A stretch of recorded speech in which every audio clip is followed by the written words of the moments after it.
Hello guys, कैसे हैं आप सब। आज हम एक वीडियो ओवर ट्रेडिंग के बारे में बना रहे हैं कि हम ओवर ट्रेडिंग से कैसे बच सकते हैं। हम बार बार अपने आप को ट्रेड करने से कैसे रोक सकते हैं। हमें एक बार लॉस होने के बाद हम बार बार ट्रेड लेते हैं, या फिर प्रॉफिट हो जाने के बाद हम बार बार फिर ट्रेड लेते हैं। कभी हम एक लॉट के साथ ट्रेड लेते हैं, कभी 2 लॉट के साथ, जिसके साथ हमारी पूरी साइकोलॉजी ख़राब हो जाती है। इसलिए हम आज ओवर ट्रेडिंग के बारे में वीडियो बनाने जा रहे हैं कि ओवर ट्रेडिंग में साइकोलॉजी कैसे काम करती है। देखिए, हम अपना पहला ट्रेड बनाते हैं, हम ये सोच के आते हैं कि आज मैं एक ही ट्रेड लूँगा, इससे ज़्यादा ट्रेड नहीं लूँगा, और प्रॉफिट होगा या लॉस होगा। जैसे मैं भी अपनी वीडियो में हर रोज़ एक ही ट्रेड लेता हूँ, मुझे लॉस हो जाए चाहे प्रॉफिट हो जाए, लेकिन मैं एक ही ट्रेड लेता हूँ, दूसरा ट्रेड नहीं बनाता। अब बात कर लेते हैं कि जो भी ट्रेडर आता है यहाँ पे, वो क्या सोचता है कि मैं मार्केट को बार बार ट्रेड करके मार्केट को जीत लूँगा, या फिर मार्केट में अपने लॉस को रिकवर कर लूँगा, या अपने प्रॉफिट को और बढ़ा लूँगा। लेकिन ऐसा कुछ भी नहीं होता। एक बार हमें प्रॉफिट हो जाता है तो उसके बाद हमारी साइकोलॉजी ये कहती है कि अब इस 1000 2000 वाले प्रॉफिट को मैं 2500 3000 तक ले जाऊँगा, स्कैल्प करके 200-300 में निकल जाऊँगा। लेकिन वो पूरे का पूरा profit market and the day पूरे का पूरा प्रॉफिट ले जाती है।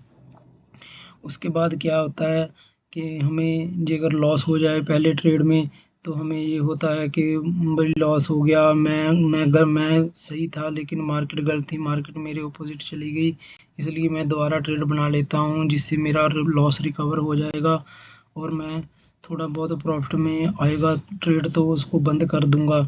लेकिन ऐसा कुछ नहीं होता, हम बार बार ट्रेड बनाते जाते हैं, जिससे हमारी साइकोलॉजी ख़राब होती जाती है और एट द एंड हम अपना काउंट ज़ीरो कर लेते हैं।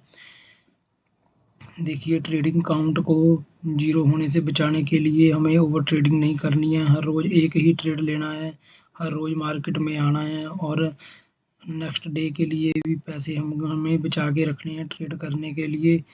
क्योंकि हम एक दिन ट्रेड करने के लिए नहीं आते यहाँ पे, हमने हर रोज़ ट्रेड करना है, हर रोज़ मार्केट का भाव लेना है, जिसमें हमें प्रॉफिट भी होगा, लॉस भी होगा। धीरे धीरे स्टेप टू स्टेप हम आगे बढ़ते जाएंगे, हम जल्दी नहीं करेंगे। देखिए क्या होता है, जब भी हम कोई भी अपना ट्रेड बना लेते हैं तो हमें उसके बाद ये लगता है कि अब हम इसमें प्रॉफिट में ही निकलेंगे, लेकिन वो धीरे धीरे लॉस में जाता है, धीरे धीरे उसमें लॉस बढ़ता जाता है। हम अपना स्टॉप लॉस होता है उसे भी हम नीचे ट्रेल करते जाते हैं। कोई प्रीमियम हम 200 पे ख़रीदते हैं तो उसका स्टॉप लॉस हम 150 लगा के चलते हैं, या 140। तो बाद में हम जब वो प्रीमियम 160 तक आता है तो फिर हम अपना स्टॉप लॉस 140 पे ले जाते हैं। उसके बाद फिर हम अपना स्टॉप लॉस 120 पे ले जाते हैं। धीरे-धीरे वो स्टॉप लॉस की तरफ मार्केट आता रहता है और हमारा at the end stop loss hit हो जाता है, जिसके कारण हमें ये लगता है कि अब तो मार्केट डाउन साइड या अप साइड ही जाएगी, तो हम अपना ट्रेड फिर बना लेते हैं। हम रिवेंज ट्रेडिंग करते हैं, ओवर ट्रेडिंग जिसे कहा जाता है। हम मार्केट के साथ फायर फाइटिंग करना शुरू कर देते हैं कि मैं आज कोई बात नहीं, आज मेरा ज़ीरो होते हैं तो हो जाने दो काउंट, लेकिन मैं आज मार्केट में प्रॉफिट बना के ही रहूँगा, या फिर मेरा अमाउंट ज़ीरो हो जाएगा। लेकिन मार्केट 10 में से 9 बार आपके अकाउंट को ज़ीरो ही करेगा। हो सकता है 1 बार या 2 बार आपका तुक्का लग जाए, लेकिन 10 में से 8 या 9 बार आपके अकाउंट को मार्केट ज़ीरो ही करेगा। इसलिए हमें हर रोज़ मार्केट में आना है और एक ही ट्रेड बनाना है, एक ट्रेड से ज़्यादा ट्रेड नहीं लेने और ओवर ट्रेडिंग नहीं करनी। देखिए, मार्केट चाहे आपको प्रॉफिट दे जाए चाहे लॉस दे जाए, वो मार्केट के ऊपर डिपेंड करना है ट्रेड लेने के बाद। जे अगर हमने एक बार ट्रेड ले लिया, या फिर स्टॉप लॉस या फिर अपना टारगेट। इसलिए हम अपने सभी सब्सक्राइबर को यही कहते हैं कि आप ओवर ट्रेडिंग नहीं करनी है। एक दिन में एक ही ट्रेड बनाना है, चाहे उसमें आपको प्रॉफिट हो जाए चाहे लॉस हो जाए।